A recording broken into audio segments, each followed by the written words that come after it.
주예배 오신 여러분들 환영합니다. 여러분들 강의안을 받으셨을 텐데요. 강의안에 자유로워지시길 바랍니다.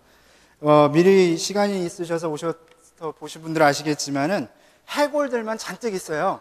그래가지고 그거 보시면서 야 큰일 났다, 오늘 이거 뭔 얘기를 할지 모르겠지만 이거 자기 따갈 맞겠다 생각하실 텐데요. 제가 준비한 강의안이 이거 일부입니다. 전체 슬라이드가 120장이에요.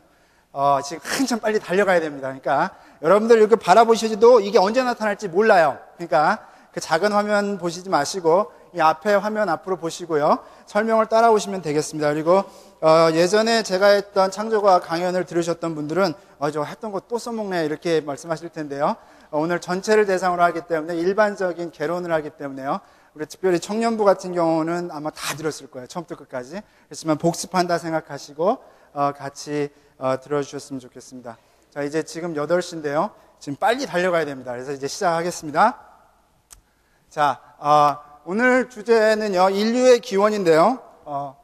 제가 김홍기 목사님 설교를 10년 듣다 보니까요, 저도 이렇게 서서 못합니다. 왔다 갔다 해요. 그러니까 잘 따라오시기 바랍니다. 오늘 주제는요, 인류의 기원인데요. 이게 나오나 안 나오나 잘 모르겠습니다.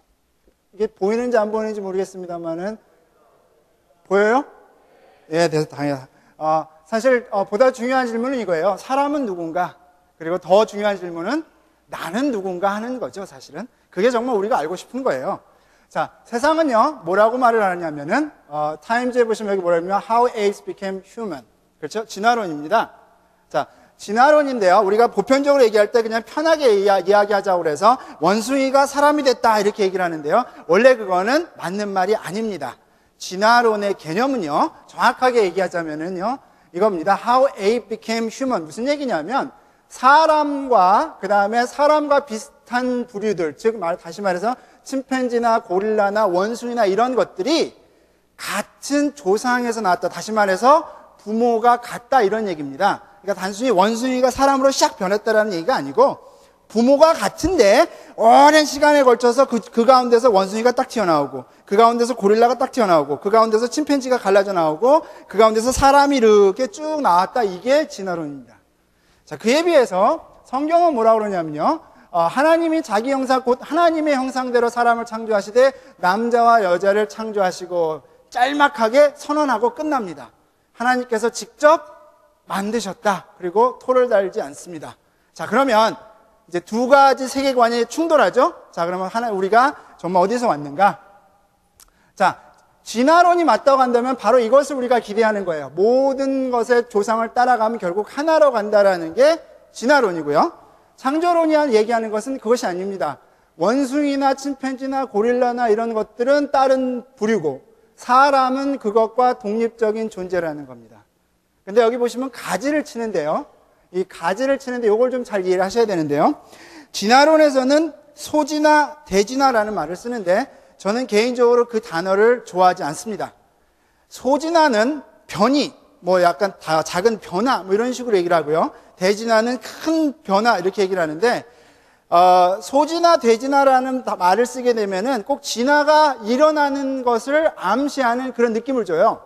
그래서 저는 그렇게 쓰지 않고 여기 보라면 다양성이라고 표현해 놨습니다. 하나님께서는 종류대로 창조하셨고요. 그 종류 안에도 다양한 종류를 가질 수 있도록 다양성을 심어주셨던 거예요. 그래서 저는 이것을 다양성이라고 표현합니다. 그래서 다양성은 발견이 되되 진화는 발견되지 않습니다. 라는 게 이제 제 결론인데요. 자, 그러면은 이 두 가지 모델을 이제 그 증거를 통해서 이제 살펴보겠습니다. 자, 사람이고요. 침팬지입니다. 딱 얼뜻 보기에 비슷합니까? 예, 굉장히 다릅니다, 사실. 근데 자, 여기 보시면은 이제 사람이요. 사람까지 오는데 보면은 이렇게 보면은 침팬지에서부터 점진적으로 변화되는 걸 볼 수 있죠. 이게 사실이냐 하는 겁니다. 진화론은 이것을 사실이다, 이것이 발견되어졌다라고 이야기하는데요. 정말 증거가 그런지를 하나하나 짚어봐야 돼요. 자, 그래서 그 증거를 짚어볼 텐데요.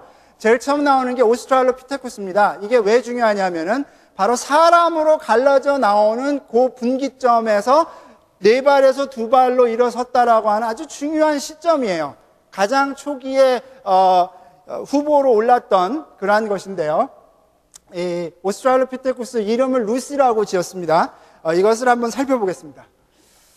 자, 루시가요, 이디오피아에서 발견됐습니다. 1974년도에 발견이 됐는데요. 글자가 잘 안 보이죠? 글자 안 보여도 괜찮습니다. 전체 뼈의 한 40% 정도가 발견됐고, 약 한 350만 년 전이라고 얘기를 합니다. 이건 진화론자들이 주장하는 건데요. 이 사람이 발견했어요. 도널드 요한슨이라는 사람이 발견했는데, 이 되게 센서티브하네요. 자, 여기 보면은 갈비뼈대를 보면은요, 일반적으로 그 원숭이 부류들은 갈비뼈의 구조가 카니컬 구조라고 그래가지고 이렇게 생겼고요. 사람은 이렇게 꼭 술통 모양처럼 이렇게 둥그렇게 생겼는데, 루스는 딱 한눈에 봐도 알 수 있게 코니컬 쉐입입니다. 그러니까 갈비뼈가 어떻다는 거예요? 예, 원숭이 부류라는 얘기죠. 자, 그 다음에 중요한 것이, 요 골반뼈에서요, 처음으로 내려가는 다리뼈가 피머라는 뼈인데요. 이 피머라는 뼈가 보면은 원숭이는, 침팬치는요, 골반뼈에서 피머로 내려가는 게 거의 직각으로 내려갑니다. 근데 그에 비해서 사람은요, 약 한 9도 정도를 이렇게 좀 휘어서 내려가요. 근데 이 루시라는 오스트랄로피테쿠스는 보니까 이 각도가 얼마냐면 15도라는 겁니다. 그래서 또 사라졌네요. 이 그림이 사라졌습니다. 위치가 바뀌었네요. 오스트랄로피테쿠스는 이것이 이제 15도인데요. 그래서 중간이라는 거예요. 침팬지가 0이고 사람이 9인데 오스트랄로피테쿠스가 15로 해서 이게 중간이라는 거예요. 이해가 되십니까? 0에서 9도로 가야 되는데 오스트랄로피테쿠스는 15도로 갔어요. 그걸 중간이라고 얘기를 해요. 왜 더 갔다 돌아왔는지 모르겠지만, 근데 원숭이 중에도요, 오랑우탄이나 스파이럴 멍키 같은 경우는 사람하고 똑같은 구도예요. 그러니까 무슨 얘기예요? 자기들의 논리를 펴기 위해서 그냥 편한 대상을 고른 겁니다. 자, 그 다음에 중요한 게 바로 이 무릎뼈입니다. 그렇죠? 네 발에서 두 발로 일어서려면 무릎이 어떻게 돼요? 무릎이 곧아져야 되죠? 그래서 무릎뼈가 굉장히 중요한데, 이 사람들이 주장하는 이 무릎뼈가 중요한 거는 발견이 따로 됐어요. 전체 몸과 따로 됐습니다. 얼마나 따로 됐냐면, 길이로는 2마일이고요. 2마일 떨어졌고, 깊이로는 200피트 떨어진 곳에서 발견했어요. 근데 그러면 이 두 개가 따로 발견됐는데 이걸 어떻게 합쳤을까요? 이게 지층의 개념입니다. 그래서 여러분들이 이 지층을 이해하시기 위해서 노아 홍수를 반드시 들으셔야 돼요. 그래서 노아 홍수 시간에 반드시 오셔야 되는데요. 결론적으로 얘기하자면은 같은 지층, 다시 말해서 같은 시대를 살았기 때문에 얘하고 그냥 같은 것일 거다 생각해서 합쳤습니다. 정말로 같은지는 사실 알 수는 없어요. 그 다음에 또 중요한 게 뭐냐면요. 요 골반뼈에서 척추가 올라가는데요. 여기 침팬지는요, 이렇게 구부정하기 때문에요. 골반뼈에서 척추로 올라갈 때 이게 비교적 직선으로 갑니다. 하지만 사람은 이렇게 서야 되기 때문에 골반뼈에서 척추로 올라올 때 이 척추가 휘어집니다. 이렇게 밑에서부터 올라오면서 휘어져요. 이게 굉장히 중요한 특징 중에 하나인데요. 실제로 뼈를 보시면요. 여기 뼈인데요. 요게 올라간다라고 생각할 만한 증거가 없어요. 사실은. 그리고 이 뼈 요 부분을 자세히 살펴보면 사실은 이렇게 휘는 느낌보다는 쭉 나가는 느낌이 더 맞습니다. 근데 요 클리블랜드 뮤지엄에 설치한 요 부분을 보시겠습니까? 골반뼈에서 척추가 올라올 때 어떻죠? 휘었죠? 근데 여기 증거가 있는 부분이니까 없는 부분이니까 하얀 부분은 증거가 없는데 해석으로 만들어 놓은 거예요. 증거가 없는 부분입니다. 증거가 없지만 어떻게 했다고요? 만들어냈어요. 자, 그 다음 세인트루이스 박물관 가면 또 루시의 발을 만들어냈는데요. 발이 사람 발하고 똑같아요. 털만 많아요. 자, 그래서 제가 비교를 하기 위해서 그려놨습니다. 사람 발이고 손이고, 이게 이제 침팬치 발이고 손입니다. 자, 근데 보기에도 참 다르게 생겼죠? 예. 근데 중요한 발자국이 하나 생겼어요. 이것이 이렇게 해석된 데에는 그 원인이 있는데요. 어떤 발자국이냐면요. 이게 그 탄자니아인데, 여기가 케냐고요. 탄자니아인데 그 경계선쯤에 안쪽에 내륙에 라에톨리라는 지방이 있는데요. 이 라에톨리 지방에서 발자국이 발견됐는데요. 이런 발자국이 발견됐어요. 이게 이제 마치 두 사람이 걸어가는 듯한 느낌이다 그래가지고 이제 이렇게 그 해석을 그렇게 해가지고 그려놓는데요. 제가 이렇게 청소년들 가끔 강연하기 때문에 센서스를 좀 했습니다. 이게 얘네가 되게 사실적으로 만들어놨어요. 네. 그래서 좀 센서스를 했는데, 자, 그러면 이 발자국을 누가 만들었냐 하는 거죠. 자, 이렇게 발자국을 자세히 보니까요. 자, 사람 발은요, 이렇게 가운데 이렇게 움푹 패여져 있죠. 그래서 이렇게 밟게 되면은 이 임프레션이 이렇게 외곽으로 납니다. 그러면서 엄지발가락 쪽으로 이렇게 휘어요. 그에 비해서 이쪽 이 유인원 쪽은요, 침팬지나 고릴라는 이 바깥쪽으로 나는데요. 이 라에톨리 발자국을 자세히 보십시오. 뒤꿈치로 가면서 어떻게 되죠? 엄지 쪽으로 기울어집니다. 그래서 이것도 잘 못 믿으시는 분들 위해서 또 컴퓨터 스캔을 해가지고 또 다 이걸 연구해서 발표를 했습니다. 이런 식으로 해서 이것이 사람 발자국에 굉장히 가깝다라는 것을 증명했는데요. 자, 문제는 이것이 발견된 장소가 350만 년 뭐 이렇게 되는 거예요. 자, 그러면 우리가 이걸 해석할 때 저게 사람 발자국이니까 연대가 틀렸다고 해야 됩니까? 아니면 그 연대에 사람이 살았다고 해야 됩니까? 둘 다 안 되는 거예요. 연대가 틀렸다고 하자니 자기들이 지금까지 해온 얘기가 안 되고, 그때 사람이 살았다고 하자니 사람이 너무 일찍 출현하고, 그러니까 어떻게 해야 돼요? 그때 살았던 게 누구죠? 오스트랄로피테쿠스. 그러니까 어떻게 해요? 오스트랄로피테쿠스 발을 사람 발로 만들어 놓은 거예요. 해석을 그렇게 한 거예요. 그래서 그때 걔네들이 발이 사람 발이 되었다. 이렇게 이 발자국 하나로 그렇게 해석하는 겁니다. 실제로 뼈가 발견되는 건, 사람 발 뼈가 발견된 건 없습니다. 아시겠죠? 그게 현실이에요. 자, 그래서 우리가 루시는 일반적으로 저희는 생각할 때 지금은 멸종해서 사라진 그런 뭐 침팬지든 뭐 그 원숭이든 그 부류 중에 하나로만 이제 여길 뿐입니다. 자, 조금 더 오래 가겠습니다. 주로 이제 인류가 아프리카에서부터 나왔다 생각해가지고요. 대부분들 다 아프리카 가서 열심히 찾고 있어요. 보시다시피 막 촘촘히 뭐 모든 지역에서 엄청나게 찾아내고 있는데, 그 중에 이제 대표적인 경우 두 가지만 살펴보겠습니다. 이것들은요, 그 오스트랄로피테쿠스보다 더 오래됐다라고 하는 샘플들인데요. 그 중에 하나 보겠습니다. 아디피테쿠스 카다바. 이름도 어려운데요. 이게 발견된 뼈의 전부입니다. 이게 몇 개 되는지는 세보진 않았는데요. 이게 전부예요. 그런데 두 발로 섰다라고 강력하게 주장을 해요. 저 뼈들을 바탕으로. 어떤 증거 때문일까? 바로 요 뼈 하나인데요. 요게 뭐냐면 발가락 뼈예요. 요 발가락 뼈 하나 가지고 두 발로 섰다고 얘기하는 겁니다. 저건 사실 논리의 비약이 굉장히 심한 거예요, 사실은. 근데 더 놀라운 사실은 뭔지 아십니까? 저 발가락 뼈가 어디서 발견됐냐면요, 나머지 뼈하고 10마일 떨어진 곳에서 발견됐어요. 지층의 연대 차이가 얼마나 나냐고요? 수십만 년 차이가 납니다. 근데 이거 어떻게 합쳤다고요? 지층의 개념. 무슨 개념? 지층의 개념. 같은 동시대를 살았다고 생각해서 그냥 합친 거예요.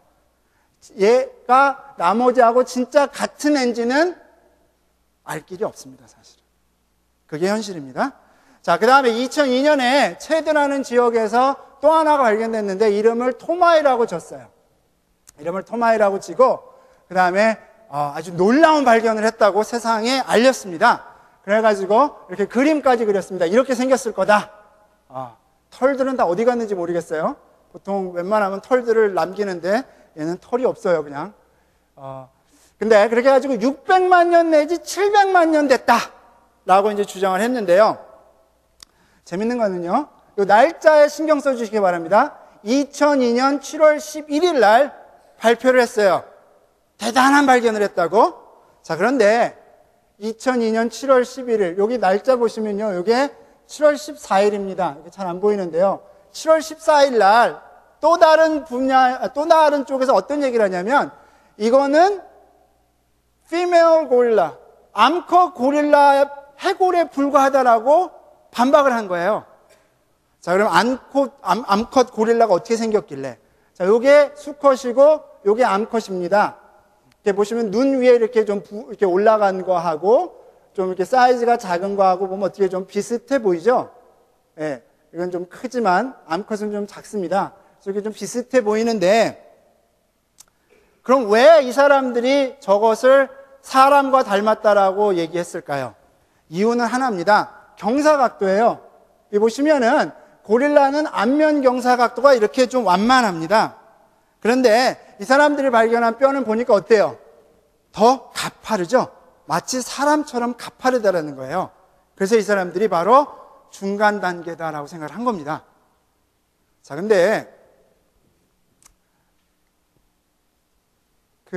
그렇게 해서 이제 8월 달에, 그렇죠? 반박한 지 한 달 뒤에 다시 또 이 사람들이 100년에 한 번 나올까 말까 한 대단한 발견이다라고 얘기를 했는데요. 이 관계는 제가 조금 이따 다시 설명드리겠습니다만은, 이 안면 경사각도를 어떻게 우리가 이해를 해야 되느냐?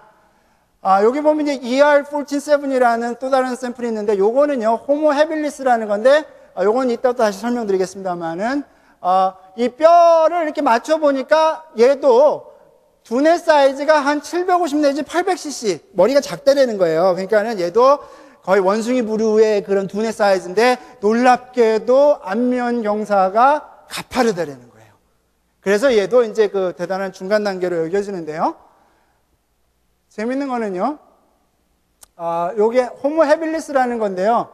일단 요거 다시 자세히 설명드리겠습니다만은, 몸의 대부분의 형태가 다 A라는 게 뭐냐면 AB예요. 그러니까 원숭이 스타일입니다. 다 거기에 비슷하고요.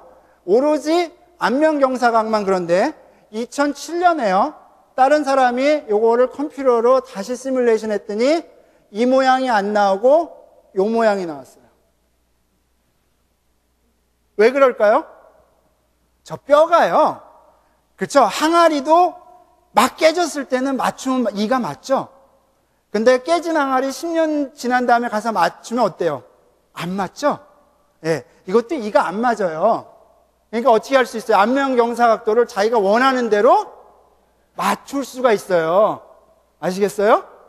예. 그래서 2007년에 뉴욕 유니버시티에 있는 이 사람이, 티모시라는 사람이 바로 이거를 다시 잘 스캔 떠가지고 맞춰보니까 현실은 이렇더라는 겁니다. 그러니까 속지 말라는 거예요. 자, 그러면 왜 아까 고릴라라고 얘기를 했느냐? 그런 거죠. 자, 인간으로 갈라질 때요, 지금 가장 디베이트 되는 게 뭐냐면, 침팬지에서 나왔냐 아니면 고릴라에서 나왔냐 이거예요. 그러니까 고릴라 쪽을 연구하는 사람은 당연히 뭐라고 그러겠어요? 고릴라에서 나왔다. 침팬지를 연구하는 사람은 당연히 뭐라고 그랬어요? 에이, 침팬지 쪽에서 나왔다 이겁니다. 밥그릇 싸움이에요. 그러니까 아까 저기 고릴라라고 얘기한 건 뭐예요? 상대편이 보니까 저거는 그냥 고릴라다. 고릴라랑 비슷한 게 아니고 쟤는 아예 그냥 고릴라다. 고릴라에서 나온 게 아니다. 그런 얘기예요. 그러니까 밥그릇 싸움하느라고 고릴라다, 침팬지다 이 싸움을 하는 겁니다. 그래서 마치 이걸 보면요, 저는 그 생각을 했어요. 사도 바울이 예루살렘에서 잡혀가지고 섰을 때, 위기에 처했을 때 사도 바울이 사두개인과 바리새인이 있는 걸 보고 뭐라 그랬죠? 부활 얘기를 했죠. 예, 한쪽은 믿고 한쪽은 안 믿고. 그러니까 어떻게 해서 피 터지게 싸우죠? 예, 똑같은 겁니다. 고릴라하고 침팬지하고 피 터지게 싸우는데, 저희 같은 사람들이 나와가지고 야, 둘 다 아니야 그럼 어떻게 하죠? 둘이 연합을 해가지고 죽어라고 덤빕니다. 바로 그 상황입니다, 사실은. 그렇게 이해하시면 되고요. 자, 그래서 제가 이걸 그림으로 보여드렸는데요, 사실은 요거를요 한 10분 정도 다큐멘터리를 만든 걸 보셔야 돼요. 왜냐하면 우리 자녀들은요 학교에서 저걸 다큐멘터리로 만든, 컴퓨터 그래픽으로 만든 걸 보기 때문에 그런데요, 저거 10분짜리 다큐멘터리 보고 저거 안 믿으면요 학업을 잘 못 따라가는 거예요, 사실은. 왜냐하면 증거는 다 묻어두고 컴퓨터 그래픽으로 만들어놨기 때문에요 굉장히 논리적입니다. 사실 그렇지만요, 이것은 it is an illusion, 현실이 아니라는 거예요. 이 사람 대단히 유명한 사람입니다. 리처드 리키라고 이쪽 인류 진화의 굉장히 대가 중에 한 사람인데요. 이 사람이 이런 얘기를 해요. 여기 보면은 이제 제가 읽겠습니다. 그 밑에 보면은 사람이 출현한 게요, abrupt, 갑자기 나타난 게 사실은 gradual한 프로세싱보다는 더 그게 그 증거에 가깝다라는 고백을 해요. 1990년에 그 고백을 했는데요. 이 사람의 부모가, 아버지 어머니가 평생을 화성만 아프리카 가서 쫓아다녔는데 바로 이 부모입니다. 루이스 리키하고 메리 리키인데, 이 메리 리키가 1996년에 세상을 떠나면서요, 떠나기 3개월 전에 AP통신하고 인터뷰를 합니다. 인터뷰를 하면서 하는 얘기가 뭐냐면, All these trees of life with, 저 빨간색으로 되어 있는데, with their branches of our ancestors, that's a lot of nonsense.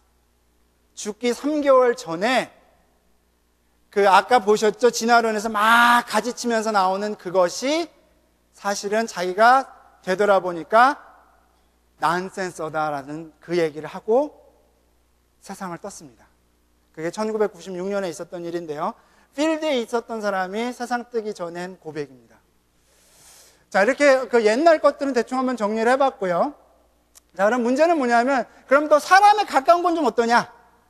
사람에 가까운 것도 많은데 그것들은 어떻게 일해야 되느냐?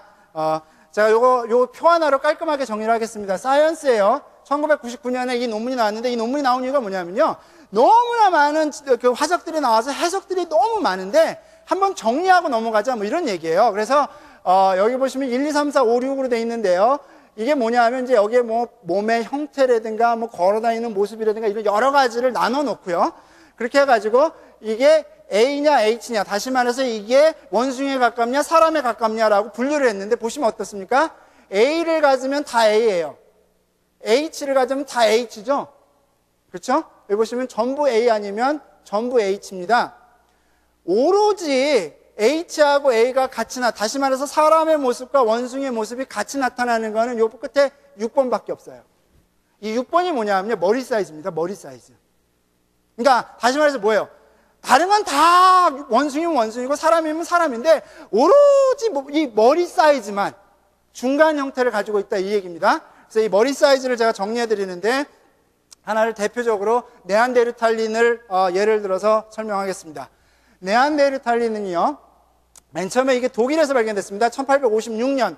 다윈이 종의기원을 1859년에 냈는데요. 아직 종의기원이 나오기 전에 젊은의 한 지방인데요, 계곡이 네안데르탈 계곡이에요. 그래서 이름이 네안데르탈린인데, 여기서 발견이 됐는데 아직은 진화론이 보편적으로 알려지지 않았던 때예요. 그래서 그 뼈를 발견했지만 어떻게 해석할 길이 없었는데, 그게 나중에 프랑스로 넘어갑니다. 그래서 프랑스로 넘어가서 프랑스에서 종의기원이 발표된 이후에 이거 되게 중요한 그 인류의 진화를 보여준다 생각해가지고 그것이 이제 나중에 영국까지 넘어가가지고요, 런던 뉴스에 1909년에 처음 세상에 발표될 때 이런 모습으로 발표됐어요.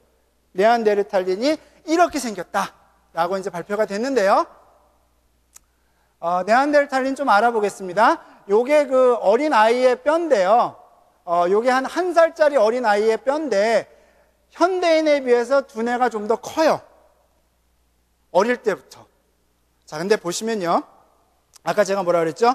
유인원에서부터 이렇게 올라오는데 그 머리 사이즈 갖고 얘기했다 그랬죠? 그러니까 원숭이는 머리 사이즈가 작고 사람으로 올수록 머리가 크고. 자, 그러면 네안데르탈린이 사람보다 머리가 더 크면 어떻게 얘기를 해야 돼요? 머리가 더 좋아야 돼요? 나빠야 돼요? 더 좋아야죠? 예. 근데 얘네들은 사라진 애들이잖아요. 그렇죠? 그러니까는 어떻게 해요? 얘네들은 해석을 어떻게 내렸어요? 멍청하다. 지금 이게 논리가 잘 따라가집니까? 머리가 점점 커지면서 지능이 늘어나는데 갑자기 현대인을 넘어서 또 두뇌가 커지니까 멍청해져 버립니다. 그게 해석이에요. 자, 그럼 정말 멍청했느냐? 네안데르탈린을 알고 보니까 이 사람들도 장신구를 사용했고 연장을 사용했습니다. 또 저 뼈만 있네, 저게 무슨 장신구야 이렇게 하지만 옛날에는 그게 장신구였습니다.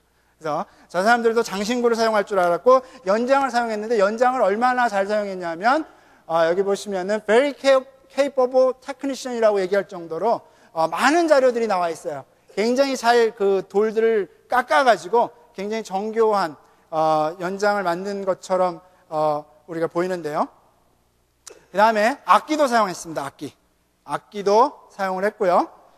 그 다음에 말을 할 줄 압니다. 이게 이제 뼈하고, 모기의 뼈하고 근육을 연구해서 하는 건데요. 이게 왜 중요하냐면, 네안데르탈린이 결국 멸종한 이유가 말을 못해서라고 해석을 했어요. 그러니까 싸움을 하는데 한쪽에서는 야야야 저쪽에서 죽여 그러는데 네안데르탈인은 말을 못하니까 하다가 당하고 죽었다 뭐 그런 얘기예요. 말만 할 수 있었어도 대항을 하는데 말을 못해서 대항을 못했다는 얘기입니다. 그렇지만 어때요? 이 연구가 보여주는 건 뭐냐면 그들이 가지고 있던 뼈와 근육의 구조가 충분히 말을 할 수 있었다. 물론 그렇지만 이 논문이 창조론을 얘기하는 거 아닙니다. 그렇지만 인간과는 약간 좀 못했다 뭐 그런 얘기예요. 그렇지만 기본적으로는 그들이 말을 할 능력을 갖췄다 그런 얘기를 하고 있는 거예요. 자, 요거 2010년 1월 1년 됐는데요. 이게 뭐냐면은 이 조개 껍데기인데 여기 보시면 이렇게 색깔이 있죠. 예, 색소가 묻어 있습니다.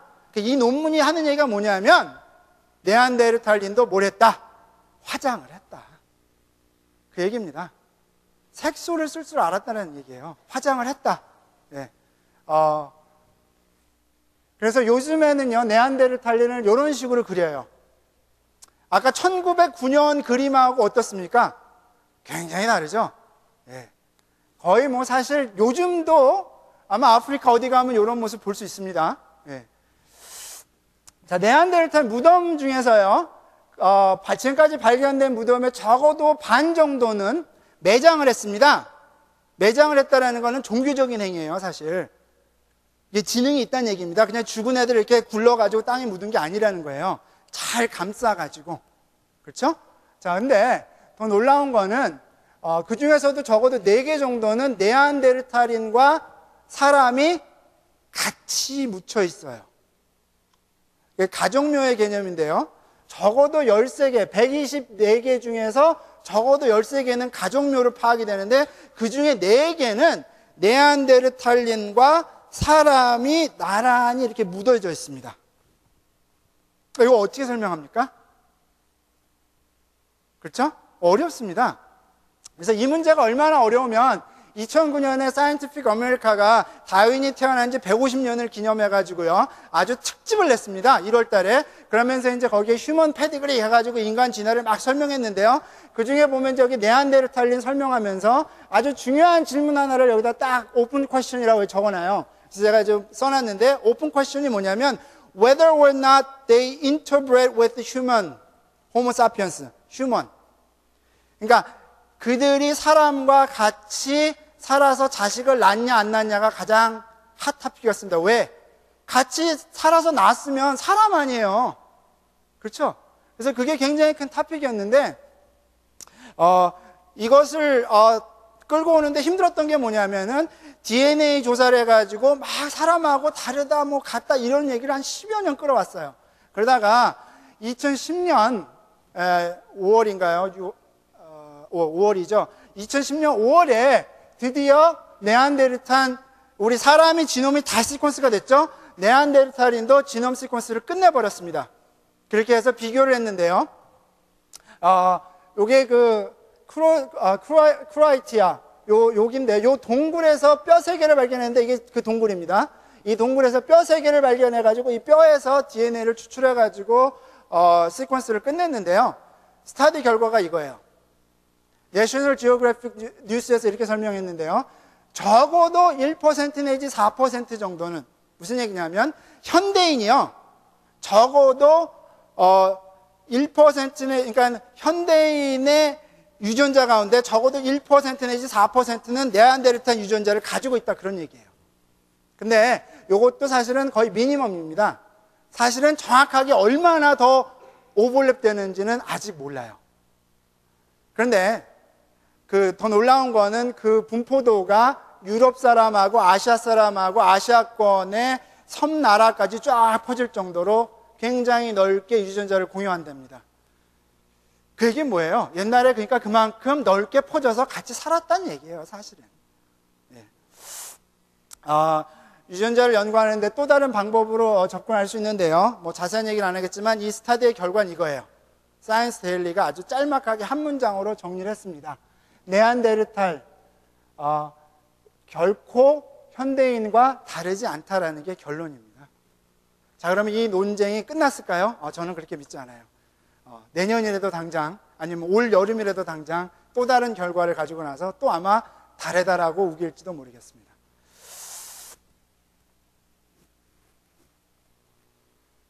자, 정리합니다. 지금까지 한 수천 개의 그런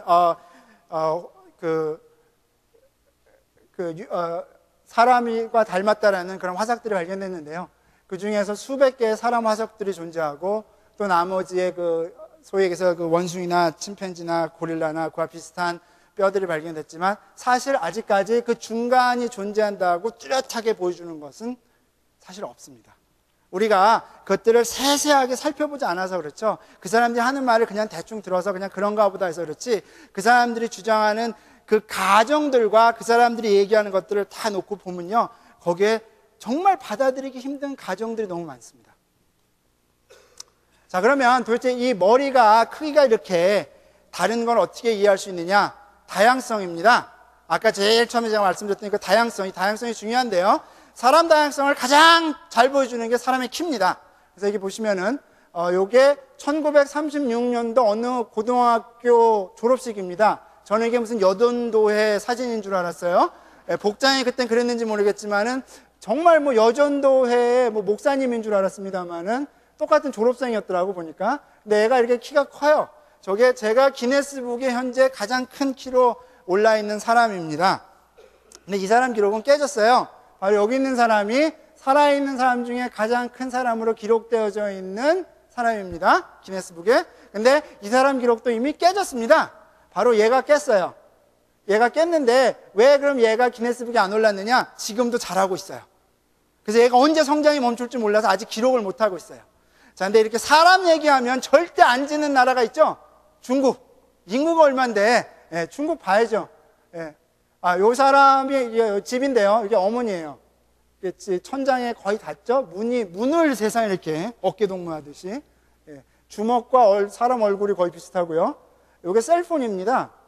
예, 셀폰이 얼마나 작은지 보이시죠? 예, 장난감처럼 보이는데요. 중국도 빠지지 않습니다. 요 사람도 지금 굉장히 후보 중에 한 사람인데요. 차를 타는데 굉장히 막 거의 구겨서 들어가죠. 예. 요게 이제 집인데요. 요게, 프로젝트 빅스크린 TV인데 요것도 거의 장난감처럼 보이죠? 굉장히 작아 보이죠? 예. 근데 중국도 경쟁자가 많아요. 쟤뿐만 아니라 또 여기 한 사람 더 있습니다. 요게 부부입니다. 부부인데, 여기 결혼식 때에 이 사람의 결혼을 축하하게 해주기 위해서 세상에서 제일 작은 사람이, 기네스북에 올라있는 제일 작은 사람이 왔어요. 그래서 큰 사람과 작은 사람이 만났습니다. 이게 기네스북의 제일 작은 사람입니다. 좀 실감이 안 나죠? 같이 서 있는 거 보여드릴까요? 여기 같이 서 있는 거 보이죠? 여기 큰 사람, 작은 사람. 그렇죠? 네, 악수합니다. 네, 악수도 하고. 네, 전화가 무전기처럼 굉장히 커 보이죠? 아까는 되게 작아 보였는데. 이 키예요. 그런가 하면은 이렇게 작은 사람도 있죠? 조얼피즘이라고 그래가지고 네팔에 있는 사람들 14살 소년인데 이게 작아요. 얘는 2살짜리 여자아이인데 여기 인형이 아닙니다. 사람입니다. 이게 작아요. 그렇죠? 사람 키가 어떻다라는 거예요. 작을 수도 있고 클 수도 있고 다양성입니다. 자, 한 사람이 작을 수도 있지만 이렇게 부족이 작을 수도 있어요. 무슨 얘기예요? 키도 유전적이라는 얘기죠. 예. 그래서 이 사람들이 모여 살게 되면은 새로운 유전자가 들어오지 않는 한 어떻게 되는가? 그 자손은 계속 그 키로 그냥 산다라는 거예요. 그렇지만 얘네들이 또 밖으로 나가면 어떻게 되죠? 다른 키 큰 사람하고 또 결혼해서 애를 낳으면 또 변하죠. 예. 자, 이와 같이 사람 머리도요, 그런 거예요. 작을 수도 있고 클 수도 있어요. 현대인은요, 1200cc에서 1600cc, 평균이 1350에서 1400이에요.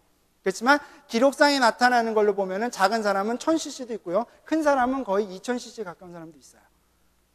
그러니까 그 머리 크기가 크고 작은 것만 가지고 이 사람이 지능이 낮다, 높다 평가할 수 없다는 얘기입니다. 실제로 그리고 많은 스타들이 머리 사이즈하고 지능과 별 관계없다라는 연구도 굉장히 많습니다. 자, 요 뼈를 보시면서요, 위하고 아래하고 서로 관련이 있을까요? 없을까요? 예, 관련이 있습니다. 둘 다 개예요. 하나는 불독이고 하나는 몰조이라는 개입니다. 근데 뼈만 놓고 보니까 어때요? 잘 모르겠죠? 우리가 이걸 개라는 걸 알고 보면 걔네들이 연관이 있다 그러지만 개라는 거를 모르고 보면 사실은 얘네들이 연관이 있는지 없는지 알 길이 없어요. 그냥 목소리 큰 사람이 이기는 거예요. 자, 그러면 이건 어떻습니까? 이게 지금 사람 중간 단계로 보여주는 건데요. 얘네들이 연관이 있습니까? 없습니까? 목소리 큰 사람이 이기는 거예요.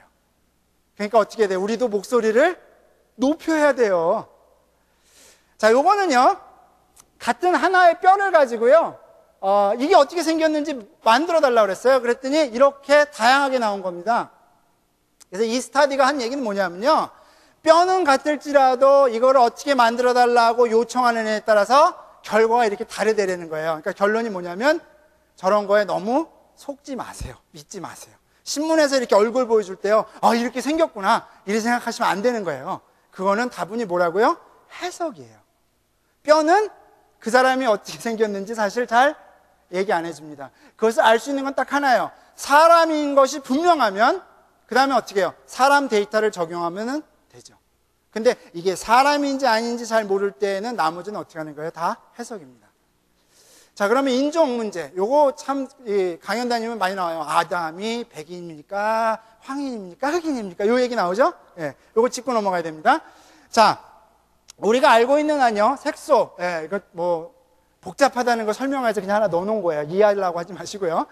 색소는요, 기본적으로 백인은 색소를 못 만들기 때문에 백인입니다. 만들어도 색소를 조금 만들기 때문에 색깔이 안 나는 거예요.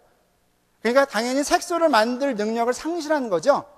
그러니까 사실 어떻겠어요? 아담은, 이분은 아마 그래도 백인은, 지금 우리가 알고 있는 백인은 아닐 거다. 왜? 그래 버리면 색소를 만들 능력이 없는데 어떻게 색소를 만들어냅니까? 그렇죠? 자, 근데 요 색소가 얼만큼 유전자인가를 알기 위해서 요걸 좀 보셔야 되는데요. 요거는요, 부모가 애를 쌍둥이를 낳는데 일란성이 아니고 이란성입니다. 그러니까 얼굴 똑같은 일란성은 아니고 이란성 쌍둥이를 낳는데, 쌍둥이가 나오는데 부모가 유색인종인데 애는 하나는 백인이 나오고 하나는 흑인이 나와버렸어요. 이런 일 나오면은 집안에 불화가 나오죠? 너 어디 가서 뭐, 그렇죠? 예. 요 나라를 좀 한번 잘 봐주세요. 이게 어딘가? 영국. 참, 영국. 예, 신사나라라는데 하나도 신사가 아니네. 그렇죠? 다시 한번 보겠습니다. 요것도 영국이네? 영국인데 또 어떤 일이 생겼어요? 또 여기는 이제 남자애들 둘을 낳는데 또 하나는 백인이고 하나는 흑인이에요. 그렇죠? 그래도 여기는 그래도 그나마 아빠가 백인이에요. 그러니까 뭐 좀 설명 가능해요. 자, 그 다음에 여기 보면은 여기도 또 호주입니다. 호주인데 여기도 보니까 또 하나는 백인이 나오고 하나는 흑인이 나옵니다. 그 다음에 여기도 또 영국입니다. 또 여자아이를 낳는데 하나는 백인이고 하나는 흑인이 나와버려요. 자, 마지막으로 여기도 또 영국입니다. 둘을 낳는데, 여자아이 둘을 낳는데 흑인 백인을 낳고요. 2001년에 2008년 7년이 지난 다음에 또 낳는데 또 이란성 쌍둥이를 낳았어요. 근데 또 백인 흑인을 낳아버렸어. 이게 무슨 얘기예요? 다분히 유전적이라는 얘기예요. 그쵸? 자, 그러면은 아까 맨 처음에 보시면은, 자, 그러니까 유색인종이 결혼했는데 백인이 나오고 흑인이 나왔다. 자, 그렇죠? 자, 그러면 먼저 그 슬라이드로 돌아가 볼까요? 제가 지금 헤매고 있습니다. 자, 그렇죠?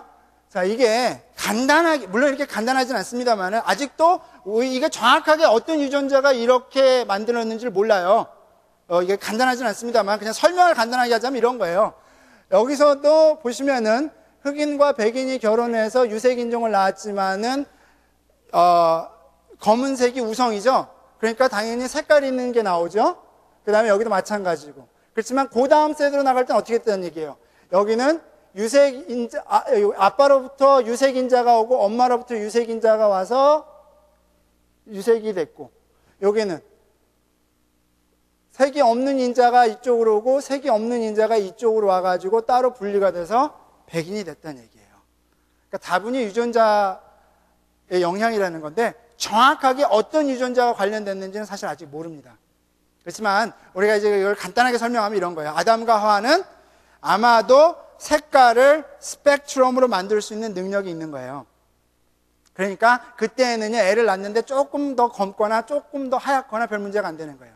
스펙트럼 안에 있는 겁니다. 그렇지만 그것이 어떤 일을 벌어지죠? 결국 노아 홍수 이후에, 결국 바벨탑 사건 이후에 흩어지면서, 그렇죠? 유전자가 격리되면서, 그러면서 한 가지 중요한 스타디가 하나 있는데요. 굉장히 헤매입니다, 제가. 여기 보시면은 이 색깔 유색인종의 분포도와 자외선의 세기와 굉장히 밀접한 관련이 있다라는 얘기가 있습니다. 논문이 발표됐는데요. 이건 아직 더 연구할 부분이 많은데 재밌는 부분입니다. 바벨탑 이후에 어떻게 되는 거야? 사람들이 퍼지면서 간 장소에 따라서 영향을 받아가지고 색깔이 더 짙어질 수도 있고 색깔이 더 옅어질 수도 있고, 그렇지만 그 자리에 살면서 어떻게 되는 거야? 걔네들끼리 살다 보니까 계속 이쪽은 하얘지고 계속 이쪽은 까매지고, 그러다가 영국이라는 나라가 가서 노예 데려왔죠. 그러면서 데려와서 같이 섞여 살다가 오래 제너레이션이 지나다 보니까 이제는 어떻게 되는 거야? 유색인종끼리 결혼해서도 그렇게 갈라지는 현상을 지금 보게 되는 겁니다. 그러니까 아담과 이브는 색깔은 있었는데 스펙트럼이 있었다라고 이해를 하시면 될 것 같아요. 시간이 많이 지났는데요. 요거 빨리 제가 넘어가겠습니다. 듣는 귀와 보는 눈은 다 여호와께서 지으신 것이라, 잠언에 나오는 말인데요. 우리가 이런 창조론 얘기하면은 창세기만 문제되는 줄 아는데요. 자, 듣는 귀와 보는 눈은 다 여호와께서 지으신 것이라. 자, 진화론에 따르면 이거 뭡니까? 말도 안 되죠. 무슨 하나님이 지습니까? 예, 여기도 걸리는 거예요. 자, 근데 둘 다 보면 너무 좋겠지만 볼 시간이 없어서 귀만 보겠습니다. 자, 귀라는 것이요, 우리가 듣는다라는 것은 뭐냐면, 여기 끝에 사실 종이 있는데 종이 빵 하고 울리면은 그 진동 때문에 그 옆에 있는 공기 분자들이 이렇게 딱딱딱딱딱딱딱 쳐가면서, 이렇게 파장처럼 쳐가면서 그게 귀까지 오는 거예요. 때로는 그게 공기의 양이 많을 수도 있고 때로는 적을 수도 있는데요. 그 민감도가 얼만큼 강하냐면요, 이 공기의 압력에요, 10의 마이너스 10승의 변화를 감지한대요. 이 잘 감이 안 오죠? 이게 얼만큼 되는지. 자, 우리가 산에 올라가면 어때요? 공기가 희박해지죠? 그렇죠? 산에 올라가면 공기가 희박해지는데, 이 10의 마이너스 10승을요, 이 산의 높이로 비교한다 그러면은 산의 높이도 아니에요. 3만 분의 1인치의 변화를 감지한다는 거예요. 자, 실험을 해드리겠습니다. 자, 이게 적어도 3만 분의 1인치보다는 두꺼울 거예요. 그쵸? 네. 자, 요걸 바닥에다 놓고요. 자, 제가 여기에 종 위에 이제 올라섭니다. 자, 올라섰더니 제 몸은 못 느끼는데 제 귀는 공기가 희박하다는 걸 느낀 거예요. 아시겠습니까? 이 공기가 희박해요, 지금. 그러니까 제가 지금 요 밑에 계단 더 내려가면 어떻게 돼요? 공기가 더 무거워서 어떻게 되겠습니까? 귀는 그 정도로 민감하다는 얘기예요. 자, 근데 이 귀가 도대체 어떻게 생겼나 좀 봅시다.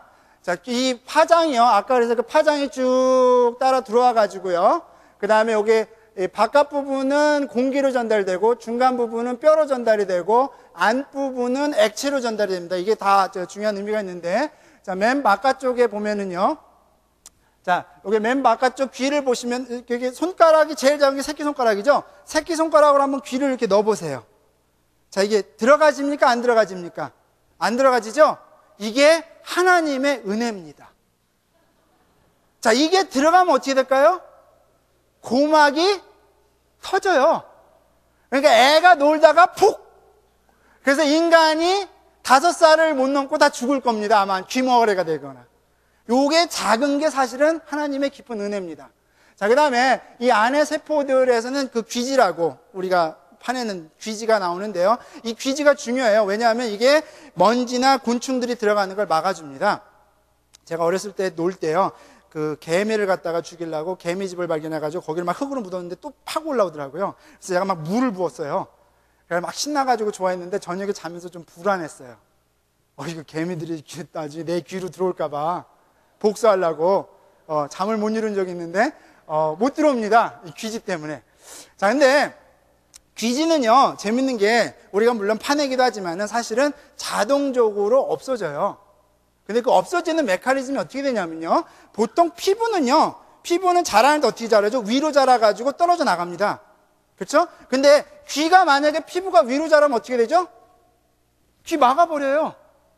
그러니까 귀는 놀랍게도 그 세포가 어떻게 자라면 옆으로 자랍니다.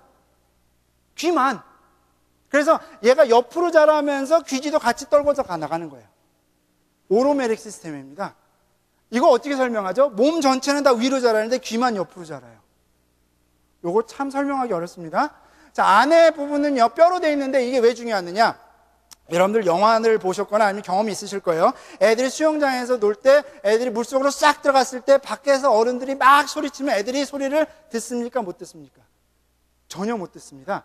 영화 한번 가끔 보세요. 물속에 이렇게 빠졌는데 가끔 밖에 있는 사람들 비춰주는데 막 밖에서 소리치는데 소리는 하나도 안 들려요. 자, 왜 그래요? 공기 분자가 막 오다가 물을 딱 만나면은 99.9%는 딱 튕겨져 나갑니다. 0.01%만 통과돼요. 그러니까 못 듣습니다. 다시 말해서 공기 상태로 들어왔다가 안에가 액체인데 액체로 싹 들어가면은 안 들리죠. 그래서 그 중간 역할을 해주는 게 바로 뼈입니다. 네, 뼈가요, 고막에서부터 시작해가지고 뼈가 여러 뼈가 있는데 공기가 와서 딱 치면은 요 뼈에서 그 다음 뼈로 전달이 되고 그 다음 뼈로 전달되고 그 다음 뼈로 전달되고 맨 마지막에 뼈가 피스톤처럼 생겼습니다. 그래서 이게 안쪽 귀로 들어가는데요. 특별히 여기 두 번째하고 세 번째 뼈 사이가요, 오일 체인지를 해줘야 돼요. 이게 오일을 넣어주거든요. 오일 체인지를 해줘야 되는데 여러분들 마지막 오일 체인지 한 게 언제죠? 기억나십니까? 네. 오일 체인지 해보신 적 없죠? 오로메이션입니다. 평생 동안 윤활유가 오로메이션으로 딱딱딱딱딱 분비가 돼요. 자, 그 다음에 이제 넘어가겠습니다. 이거는 이거 중요한 부분인데 그냥 넘어가죠. 근데 요것이요, 요 중간에 있는 뼈가 진화론에서 어떻게 얘기하냐면요, 파충류의 턱뼈가 저렇게 됐대요. 그래서 이걸 지금 설명한 겁니다. 이 뼈를 쭉 내려가지고. 근데 재밌는 건 뭐냐면요, 첫 번째, 마지막, 중간 거는 없는 거예요. 만들어낸 거예요. 네, 정말이에요. 만들어낸 거예요. 없는 거를. 그 다음에 중간에 있는 것도 다, 사이즈도 다 똑같아 보이죠? 실제로 안 똑같아요. 다 그냥 그렇게 보이도록 늘려놓고 다 그렇게 한 겁니다. 사실 생각해 보세요. 파충류의 턱뼈가 저 귀에 작은 뼈가 되려고 그러니. 그렇지 않겠습니까? 네. 논리의 비약이 어느 정도인지 느끼셔야 됩니다. 자, 안쪽 귀는요, 사실 더 놀랍습니다. 근데 우리가 알고 있는 게 너무나 없습니다.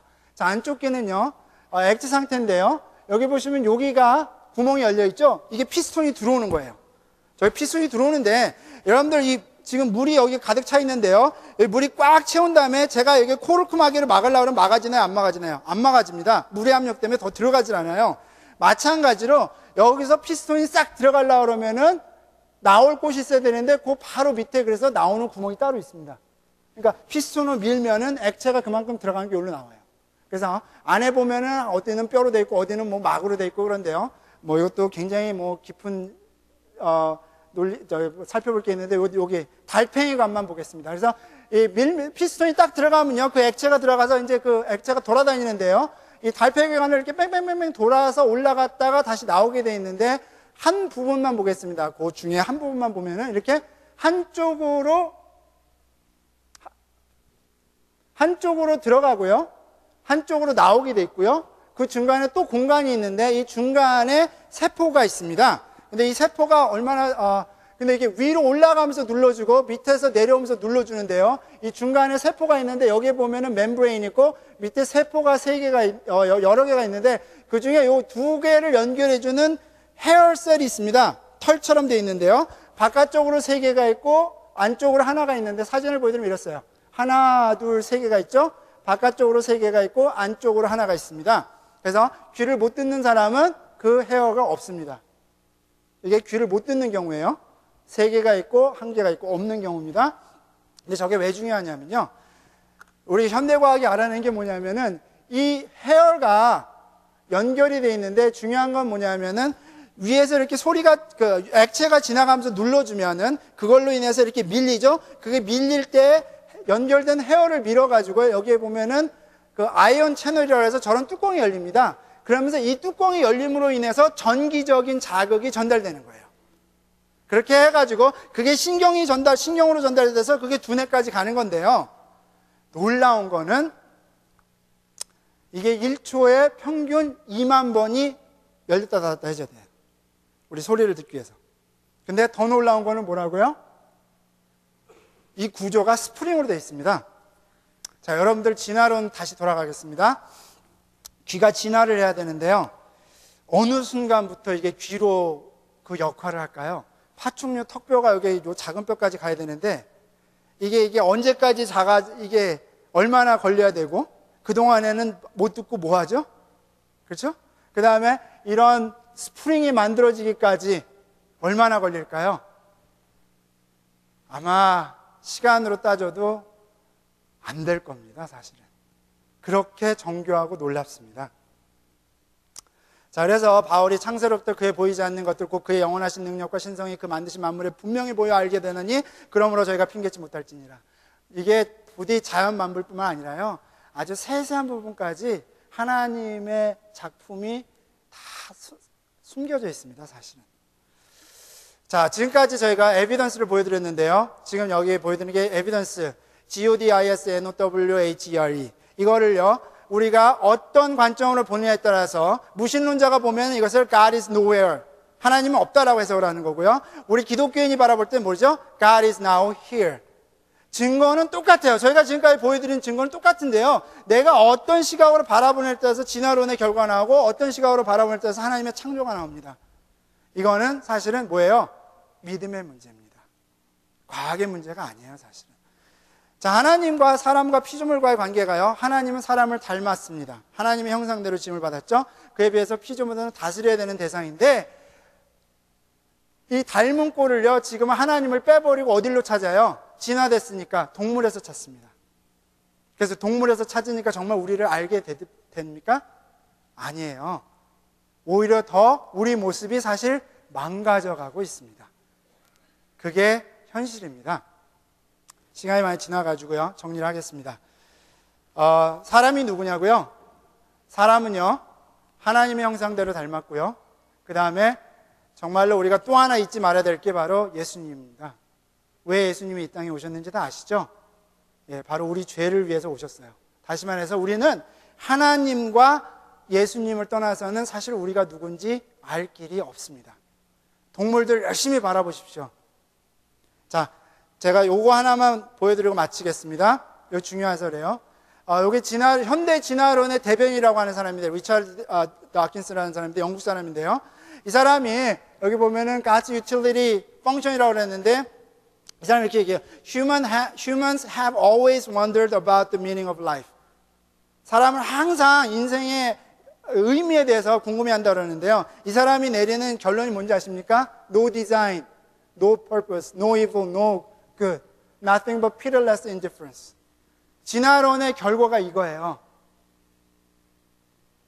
정말 여러분들이 인생의 목적이 이렇다고 생각하십니까? 근데 이 결론까지 오는데 보여드린 증거가 굉장히 쌀리합니까? 안 그래요.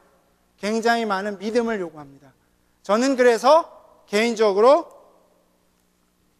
하나님의 말씀을 믿습니다. 왜? 그것이 저는 사실이라고 알기 때문에 그래요. 하나님의 말씀이기 때문에도 그렇지만은.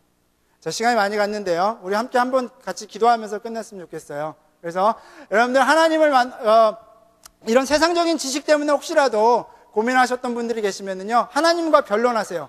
하나님 변론 싫어하지 않습니다. 하나님과 변론하시고, 만약에, 그리고 예수님을 영접하셨던 분들은 지금 정말 감사하셔야 돼요. 우리 인간이 얼마나 스페셜하게 창조되었는지, 그 작품이 얼마나 놀라운지, 감사하셔야 되는데, 우리 함께 기도하면서 마쳤으면 합니다. 자, 같이 기도하겠습니다. 하나님 아버지 감사합니다. 부족한 저희들 하나님께서 정말 창조하시고 또한 저희들 죄 가운데서 구원하시며 저희들에게 또 영생의 기쁨을 주시고 저희들의 인생의 참 목적을 주셨습니다. 하나님, 저희들 세상적인 지식에 연연하지 않게 하시고 저희들 하나님 말씀대로 믿음 위에 반석 위에 서서 저희들의 굳건한 믿음을 더욱더 살아갈 수 있도록 하나님 저희들을 축복하여 주시옵소서.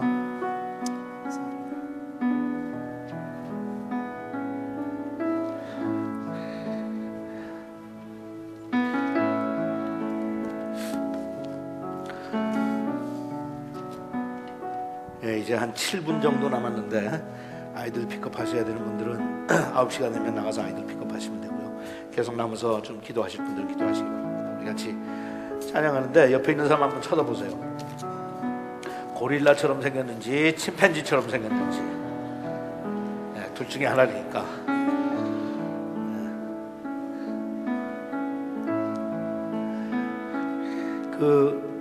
이 소위 evolution theory라고 그러죠. evolution theory.